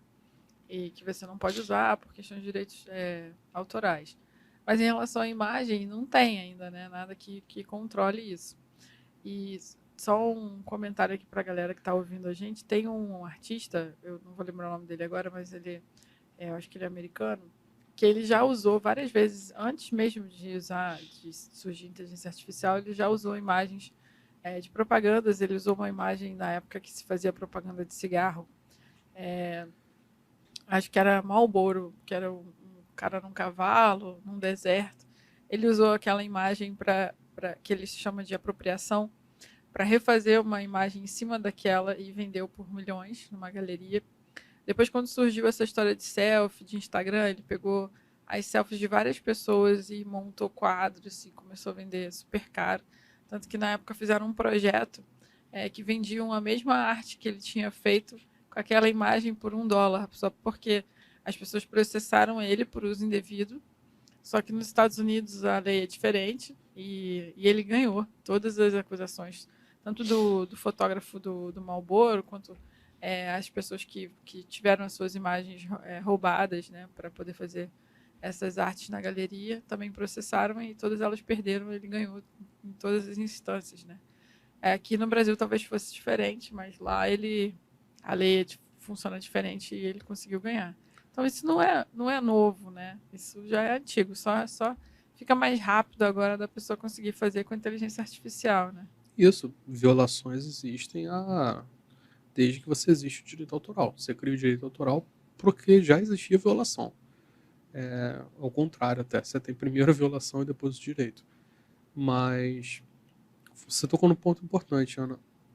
O que a gente está conversando é muito mais baseado na legislação brasileira. A legislação de outros países pode ser diferente. Então, existem aspectos que são diferentes, são maior proteção ao direito autoral ou maior proteção ao direito de imagem, enfim. Vai depender de como é a legislação. A gente falou muito mais da legislação brasileira. E sobre a questão das plataformas, de fato, o reconhecimento de áudio do YouTube é muito bom. O sistema do YouTube de strikes, ele é rápido, mas por outro lado ele não é tão transparente. Então, quem estuda plataformas digitais, quem discute sobre plataformas digitais, sobre regulação de plataformas digitais, também é outro tema discutido aqui no Brasil e no mundo, argumenta que todas essas plataformas de redes sociais especificamente, mas algumas outras que são consideradas como plataformas digitais, elas têm uma questão de transparência muito complexa, porque você não tem acesso, de fato, para entender como que são feitos os mecanismos dessas plataformas para identificar potenciais abusos, potenciais violações. A gente está falando da violação de direito autoral, mas tem várias outras. A gente tem o fake news, a gente tem a questão de apologia a crime, a gente tem questão de pedofilia, pornografia e por aí vai. Todos esses mecanismos que essas plataformas têm para fazer essas identificações e para conseguir apontar, olha, isso aqui foi uma violação, então tem que cair, ou isso aqui não é uma violação, pode manter, e os processos de revisão dessas decisões, que são decisões das plataformas, isso não tem tanta transparência. Uhum. Então a gente consegue ver que tem alguma coisa, que existe um sistema, mas a gente não consegue ver, por exemplo, como que esse sistema funciona na prática. E para o direito autoral, por exemplo, é algo muito complexo, porque imagina um vídeo em que você vai veicular uma imagem rapidamente de alguma coisa e vai ser derrubado no YouTube porque aquele direito autoral está protegido. Talvez você até tenha uma autorização, mas o seu vídeo é derrubado antes de você conseguir fazer. Você sofre o strike antes de você conseguir fazer qualquer tipo de defesa. Uhum. Você não tem um prazo para impedir que aquilo aconteça. E por outro lado, às vezes você nem entende exatamente o que foi, qual o conteúdo que é protegido pelo copyright que você vai ter violado, supostamente. Então, a falta de transparência acaba atrapalhando muito para isso, tanto para o direito autoral quanto para o direito de imagem mesmo. Não, e tem plataforma até que permite pornografia. Twitter é um, por exemplo. Descobri recentemente. Um amigo foi me mostrar um perfil. Eu falei, gente, eu não sabia nem que podia colocar isso na internet, no Twitter, né, numa plataforma dessa. Ele falou, é liberado, filha. Então, Enquanto você tem plataformas que fazem censura, por exemplo, de mamilo. isso, faz censura São de muito mamilo, discrepantes. que é o Instagram, né? Mas libera outras coisas que são muito piores, assim, né? Mas enfim.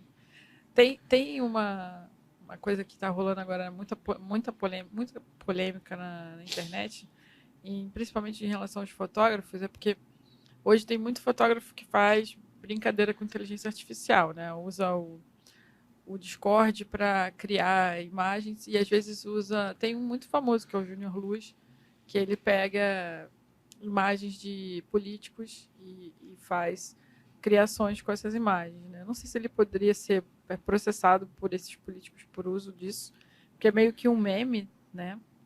E teve um que virou polêmica agora, foi uma foto de um fotógrafo chamado João Mena. Ele fotografou o Bolsonaro, então toda vez que a gente fala de Bolsonaro e Lula, não estou falando de partidos aqui, galera, mas toda vez que a gente fala desses dois personagens, a gente está falando de polos, né? Tanto para enaltecer quanto também para bater, né? Os dois são muito polêmicos e públicos e reconhecidos por todos os brasileiros. Então ele fotografou o Bolsonaro sem camisa para mostrar a cicatriz dele. E eu não sei se ele é a favor, se não é, não me interessa. Ele estava mostrando uma fotografia e contando uma história ali. E isso viralizou. Então as pessoas começaram a pegar a imagem dele para fazer meme. Ele foi muito criticado no perfil dele. Talvez ele quisesse gerar essa polêmica, não sei, não conheço ele. Inclusive, se ele quiser vir aqui contar, está convidado, né? E depois ele ficou muito revoltado porque as pessoas estavam pegando a imagem dele ali na internet para fazer uso de tudo, né? Desde valorizar quanto também meter o pau, né? É curioso porque, assim, o direito autoral protege a sua imagem, protege a foto que ele fez, mas, ao mesmo tempo, não é realisticamente possível a gente imaginar que a gente vai conseguir derrubar qualquer tipo de violação da foto que ele produziu. Não vai conseguir. Na era da internet, como a internet funciona hoje, as produções elas tomam uma capilaridade rápida demais, que você não vai conseguir atingir.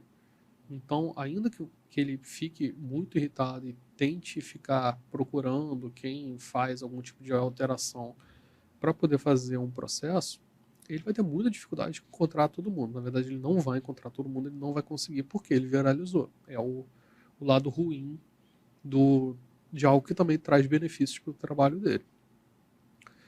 Por outro lado, também tem um ponto. Nem toda. Eu até comentei sobre isso. O direito autoral não é absoluto. Existem possibilidades que você não precisa resguardar o direito autoral, por exemplo, quando some o direito autoral no domínio público, mas também existem outras possibilidades em que o direito autoral não vai atacar. Uma delas é a paródia. E quando você faz uma paródia, quando você faz uma charge, por exemplo, você tem discussões muito complexas aqui no Brasil especificamente, principalmente por causa de jingles de propaganda política, que não foram autorizados, enfim, que modificaram a letra para fazer uma letra jocosa ou para fazer uma letra elogiosa de alguém. Mas quando você faz a paródia, você afasta do direito autoral. Você não tem a violação de direito autoral por estar fazendo uma paródia. Eu não Então, sabia disso. pro caso dele, eu não sei como a gente poderia caracterizar uma paródia numa foto, mas um meme tem o mesmo conteúdo criativo, que é necessário para uma paródia, tem o mesmo conteúdo de inovação e também tem o mesmo conteúdo de fazer uma piada do que teria uma paródia, por exemplo, de uma música. Então, para o caso dele, ele poderia tentar processar alguém que fez um uso devido da imagem, mas dependendo do que for feito como meme e da alteração que foi feita na obra, ele pode esbarrar com essa defesa, de que aquilo foi uma paródia e não estaria sendo uma violação do direito autoral. E ainda teria uma outra discussão, que seria a discussão do próprio direito de imagem do presidente Bolsonaro, porque está refletindo a imagem dele. Se você fizer uma alteração daquela imagem, colocando um elemento naquela imagem que seja vexatório a ele, por exemplo, você pode não estar tendo uma violação do direito autoral por essa questão da paródia que eu expliquei, mas, por outro lado, você pode estar tendo uma violação do direito à imagem dele em paralelo. Como eu falei lá no início, os direitos autorais e direitos de imagem são direitos diferentes que, em muitos pontos, eles vão convergir ou conflitar. Teve até uma imagem de dois políticos se beijando que foi feito por inteligência artificial e que a plataforma derrubou. Eu não sei se foi o Twitter ou se foi o Instagram, Mas a própria plataforma tirou do ar por ser fake news, né? E por também mexer com essas questões pessoais da pessoa que foi fotografada, né? A parte complicada disso é que a gente não sabe exatamente por que a plataforma derruba. Qual o critério? Por que ela derruba essa imagem e não derruba uma outra? Será que é só por questão de uso indevido da imagem? Será que tem violação de direito autoral? Enfim, como não tem uma transparência precisa, a gente acaba esbarrando nesse problema. Não dá para saber, né? Pode ser muita gente que denunciou e aí eles viram, ou que eles não têm controle, né? Eu não diria que não tem controle, Ana. Eu tenho plena certeza que existe um controle. Existem falhas dos procedimentos internos das plataformas de verificação de conteúdo, mas controle eles têm. Tanto que existem conteúdos que são automaticamente derrubados, que não precisa nem de denúncia em algumas plataformas. Por outro lado, qual o critério para derrubar A e não derrubar B? Aí não tem tanta transparência ainda, e não só no Brasil, em lugar nenhum mesmo. Entendi. Quais são as consequências legais das violações dos direitos autorais? O que uma pessoa pode sofrer se ela violar os direitos autorais? Teoricamente, você pode até ser preso. Sério? Existe um crime de violação de direitos autorais, que é de uma pena de 3 meses a 1 ano, e existe também uma modalidade qualificada, se você estiver fazendo a violação de direitos autorais, de acordo com algumas características, mas a principal é para fim econômico, ou querendo obter lucro. E aí a pena seria um pouquinho maior do que isso. Salvo engano, chega a 2 anos. Mas, por se tratar de uma infração de menor potencial ofensivo, normalmente ninguém é preso por esse crime. Normalmente, quando as pessoas são julgadas, tem algum tipo de conversão para pagamento de cesta básica, conversão da pena. Uhum. Mas, em teoria, no aspecto penal, o resultado mais grave de uma violação de direito autoral pode ser até uma pena de reclusão. Caramba. Ou de detenção. Do ponto de vista civil, você tem sempre a possibilidade de uma ação indenizatória e de uma ação de obrigação. A ação de indenização que eu estou falando aqui é basicamente, pode ser a mesma ação, tá? Você pode juntar as duas em uma só. Mas só para ser didático, na ação indenizatória você vai pedir a reparação dos seus danos causados por aquela violação. Seus danos podem ser materiais ou seus danos podem ser morais. Então, por exemplo, digamos que eu tenha cometido uma violação qualquer das suas fotos e que por causa dessa violação você perdeu um contrato que você iria fazer. Você foi demitido e você rompeu um contrato que você não tinha assinado ainda ou foi cortado de um lugar que você já estava fazendo. Você tem um dano material aí. Você perdeu esse valor. Por outro lado, você também pode ter o dano moral, que é aquilo que eu falei que é mais subjetivo. Uhum. Você também pode processar. Você pode juntar esses dois pedidos nessa ação de indenização, tanto moral quanto material, para conseguir a reparação. Claro, os valores vão depender tanto do nível da violação quanto do potencial econômico que ela tem. E também do potencial de dano moral que ela criou, que ela causou em você. A outra alternativa que você tem é a ação de obrigação, que, como eu falei, pode ser junto com a de indenização, em que você vai fazer um pedido de obrigação de fazer ou não fazer. Basicamente é pare de fazer a violação que você está fazendo. Você ainda, porque assim, se a violação não tiver cessado, né, digamos assim, se a violação ainda estiver continuando, você pode fazer essa ação para que ela seja interrompida. Então você vai pedir, por exemplo, para que o juízo mande a pessoa que está violando retirar a foto violada do site, a foto violada da rede social dela e por aí vai. Você também pode fazer esse pedido para que a justiça mande à plataforma ou à rede social. Mas aí talvez não tenha tanta eficácia. A briga começa a ser um pouco diferente. As principais alternativas que você tem são essas. Agora, se você não quiser partir para uma ação propriamente dita, porque isso vai envolver custos, isso vai envolver advogado, Tempo, né? tempo. Uma alternativa é uma notificação, que pode ser extrajudicial ou judicial, que você fala, olha, você está violando, e é muito comum mesmo no direito autoral e no direito de IPI. Você vai fazer essa notificação dizendo, olha, você está violando meu direito autoral por esses motivos, meu direito autoral é esse, você está violando dessa forma, vou te dar o prazo de tantos dias, tantas horas para parar, se você não parar, eu vou buscar as medidas cabíveis, enfim, vou partir para outro nível. Uhum. Essa notificação seria um nível anterior ao nível de ação. Já que você entrou com o processo, não precisa mais notificar. Mas em muitos casos é efetivo.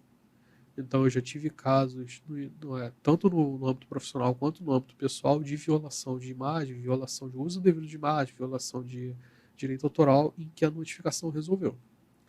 O lado ruim dela é que você não vai ter o potencial de reparar o dano causado. Você não vai ter indenização.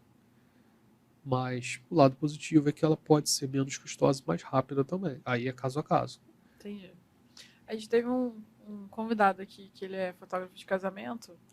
E antes dele começar com fotografia de casamento, ele trabalhava em jornal, fazia muito retrato.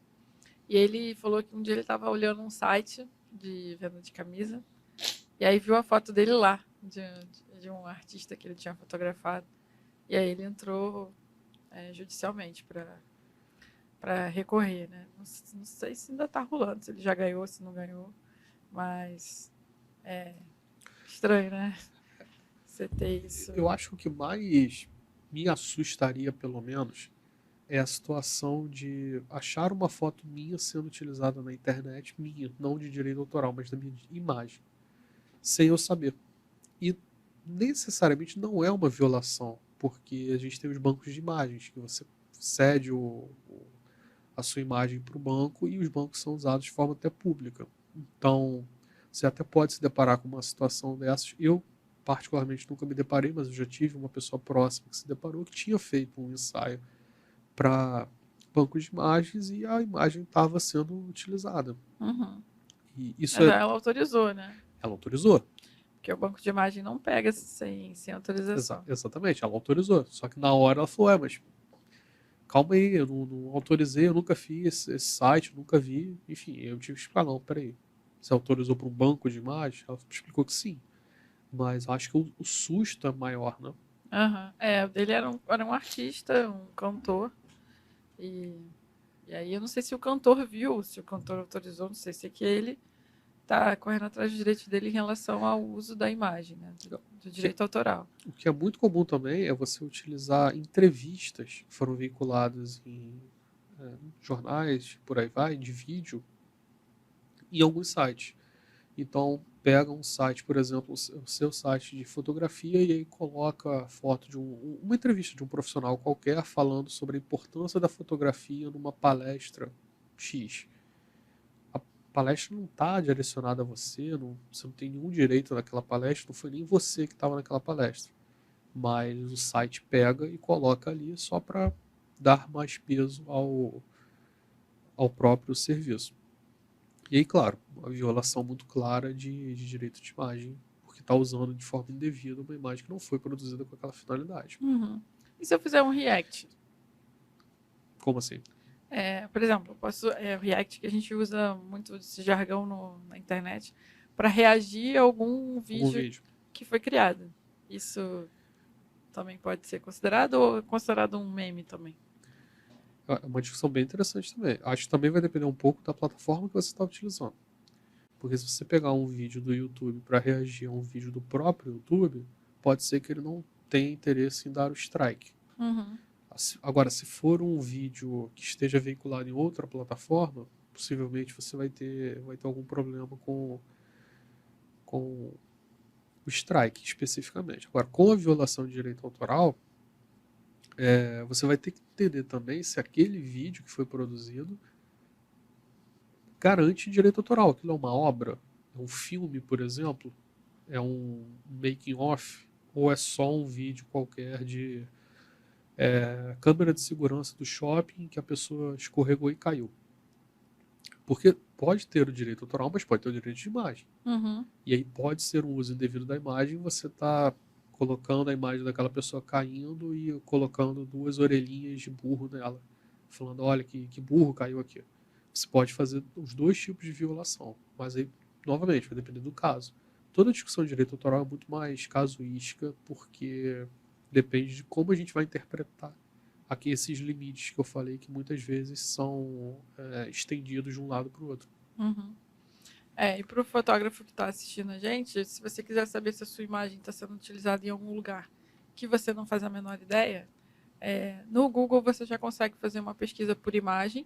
Então você pode subir a imagem lá pela busca do Google e ele vai buscar as imagens similares. Pode ser que ele encontre a sua ou encontre imagens que não tem nada a ver, porque ele vai pela inteligência artificial ali para achar. E se você já estiver usando os sites corretamente, você pode criar metadados. Então, por exemplo, se eu entrar hoje no Google e escrever o meu nome ou o meu site, eu acho onde estão as minhas fotos e acho das minhas sósias também, que eu tenho uma sósia que trabalha com tradução juramentada, também ela usa o nome de Ana Campbell. Inclusive, eu conheço ela pessoalmente, que é a Ana Lúcia. Vira e mexe, recebo o e-mail dos clientes dela para mim, e aí eu reencaminho para ela, geralmente com os documentos ou as coisas bem particulares, porque eles mandam para mim, não sei porquê. E também tem uma sósia, só que aí com 2 N's, mas acaba que o Google entrega também, que ela faz vestidos de noiva na Austrália. Então, se vocês colocarem Ana Campbell no Google, vocês vão achar as minhas fotos, que eu coloquei os metadados, né? E aí pode ser que caia em outro site, então é legal para você vasculhar. Isso também te ajuda a ser encontrado no Google e também ajuda você a se proteger em relação a essas questões de direitos autorais. O Google tem tanto a plataforma de... Não só o Google, mas existem outras plataformas de pesquisa reversa de imagem que você pode fazer tanto pelo reconhecimento facial quanto pelo reconhecimento da imagem em si, dos dados que estão por trás daquela imagem. Então, são duas alternativas que quem quer ver se está tendo algum tipo de violação pode utilizar. A do reconhecimento facial, eu confesso que eu acho que ainda não está no nível que a gente pode chegar. Eu imagino que isso vai crescer muito, de forma muito mais rápida agora, com a inteligência artificial entrando tanto nas pautas de discussão. Na plataforma da Boneco que a gente testou, o reconhecimento facial, ele funciona em até 26% do seu rosto. Então, por exemplo, você pode até ficar de lado assim que ela pega. Já é muito alto. É muito alto, é bizarro. A gente fez teste lá no Congresso com uma foto com muita gente, com a pessoa lá no fundinho, com a pessoa de lado, assim, bem de lado mesmo, para pegar só um pedacinho do rosto, ela funcionou. Só não funciona se você estiver de costas, né? Isso realmente não funciona ainda. Mas já está bem avançado o negócio. Assim. Não, 26% já é um nível de semelhança altíssimo. Principalmente porque, se descontando a parte de costas, você realmente hoje não tem como, no futuro vai ter, você já consegue ter resultados muito próximos do que você precisa. E para quem tem que ter esse controle, entendo que funciona muito bem. 26% de semelhança já é uma semelhança altíssima para você conseguir rastrear quais são os usos indevidos da sua imagem ou do seu direito autoral.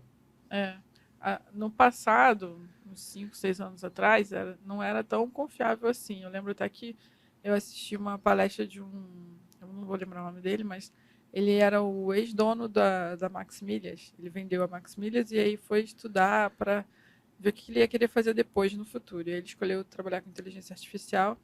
E na época, na palestra, foi até uma palestra na WeWork, que era para os funcionários da WeWork.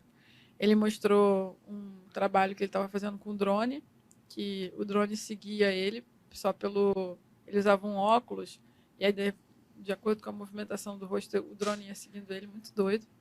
Ele mostrou um trabalho de deepfake, que ele mostrou o Lula falando com a voz do Lula um poema, e aí ele falava que isso era muito perigoso, porque realmente, tanto que ele fazia os testes com um poema para não correr o risco das pessoas colocarem frases e coisas e depois divulgar isso na internet como se fosse o Lula que tivesse falado. Ele mostrou um trabalho que ele tinha feito no WhatsApp, que ele respondia a esposa dele por inteligência artificial. Ainda não estava perfeito, tinha dado uns problemas, que eu lembro que ele falou que ele quase perdeu o casamento. E ele falou de um trabalho que eles fizeram no aeroporto da Bahia, para o carnaval, para reconhecimento facial, e na época não estava funcionando corretamente, eles acabaram até prendendo uma pessoa por engano, porque o reconhecimento achou que era uma pessoa e era outra. Que eles linkavam com o banco de dados que eu não sei nem se isso é nacional ou não, eu acho que não é. E verificavam se a pessoa tinha alguma questão com a polícia, assim, né? Se era alguma pessoa procurada pela polícia, e acabaram pegando uma pessoa, não chegou a prender, né? Mas chegou a reter um tempo ali no aeroporto para depois identificar que não era ela. O reconhecimento facial acho que é um dos ramos que mais entra hoje em contato com as discussões sobre privacidade e proteção de dados. É necessário, é interessante você ter o reconhecimento facial, ele te dá muitas vantagens, mas ele também é um grande mecanismo, pelo menos um possível grande mecanismo para vigilância em massa e também para compartilhamento indevido de dado pessoal. Rastreamento. Pelo reconhecimento facial, você consegue fazer não só a identificação da pessoa, mas também o rastreamento de onde ela está.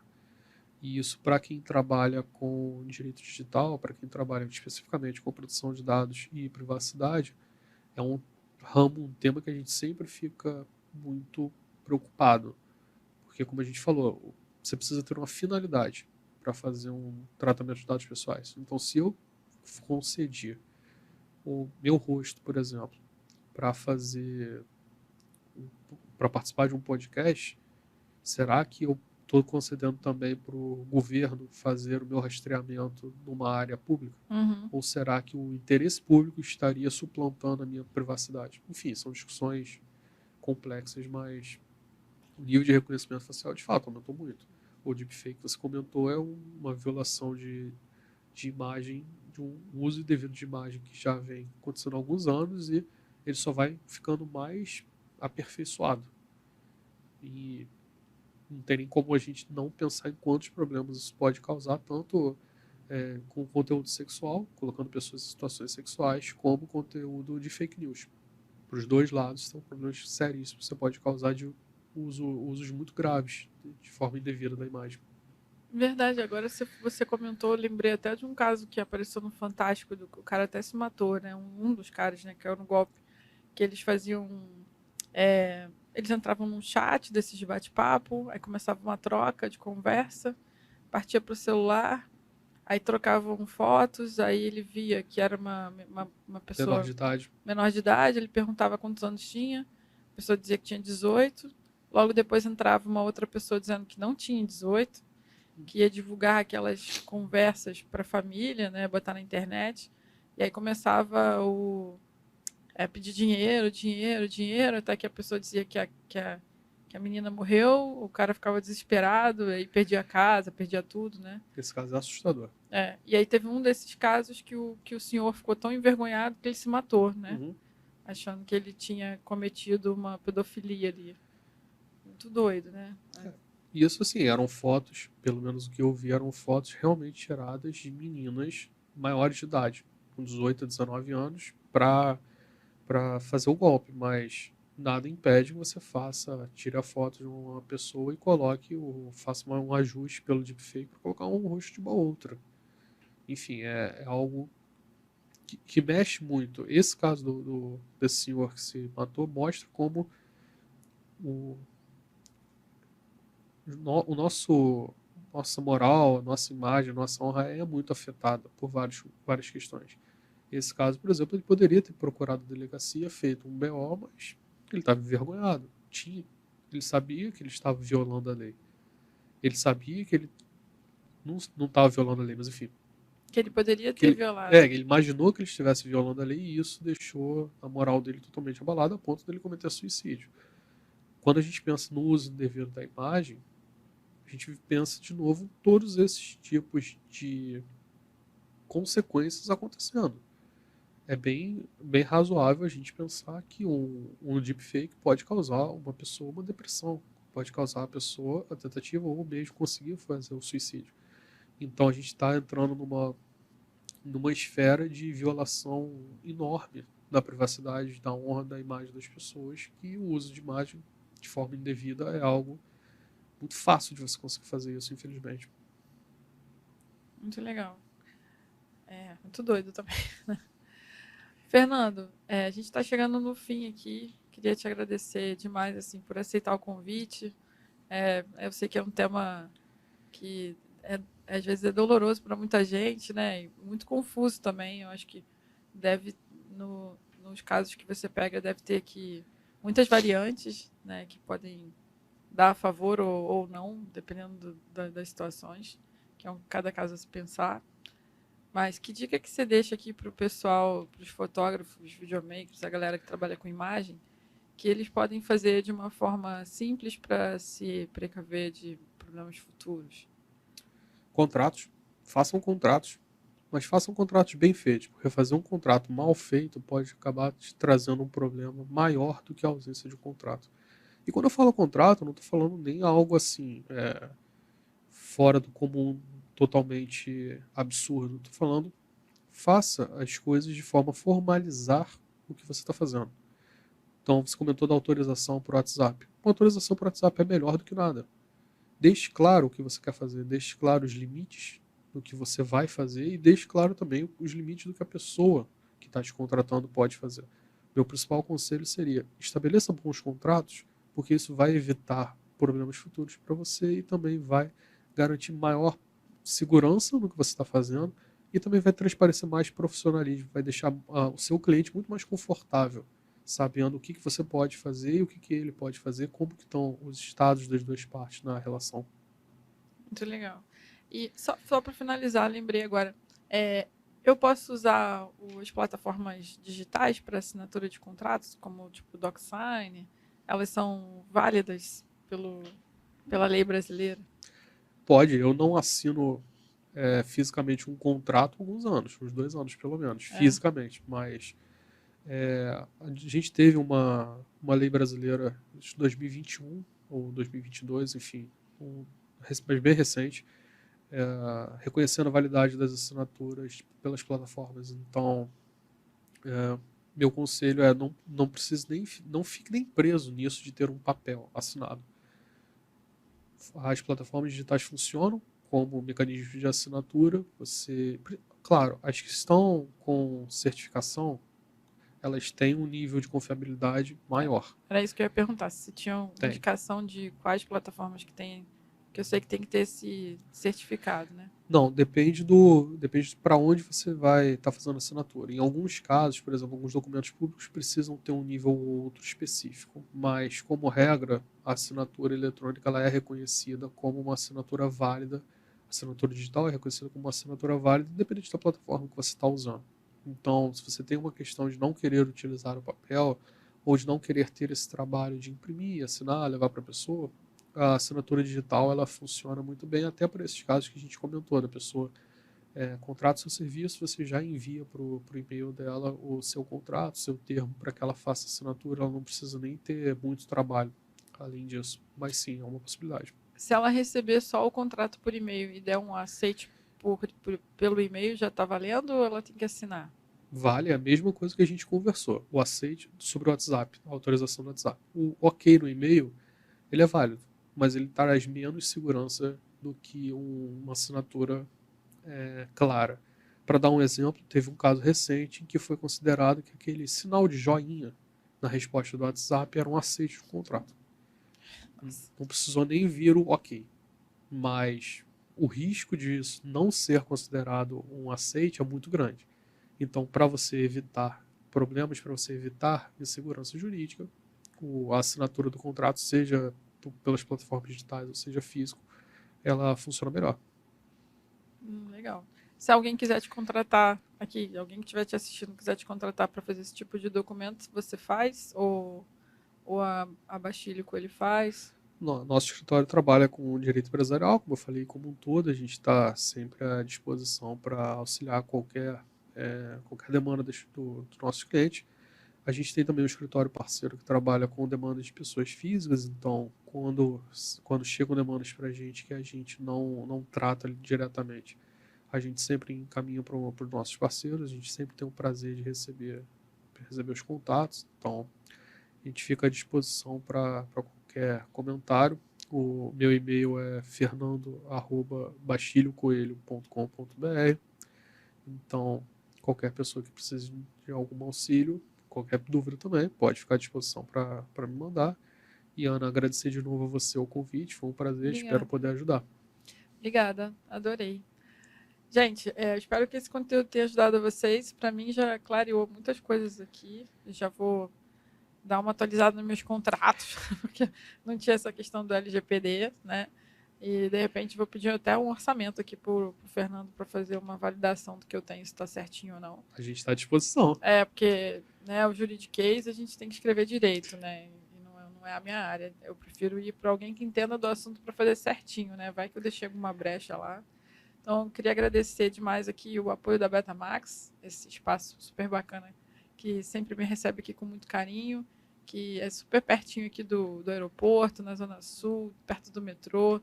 Então, se vocês quiserem conhecer, tiverem curiosos para fazer um podcast ou até mesmo para gerar conteúdo para suas plataformas, é um lugar bacana para visitar. Eles sempre me recebem aqui muito bem.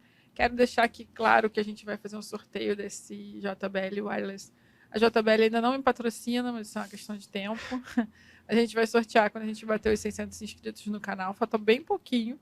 Então, se você não se inscreveu ainda, corre lá, se inscreve para você poder ganhar no sorteio esse JBL e conseguir ouvir nosso conteúdo de uma forma mais confortável.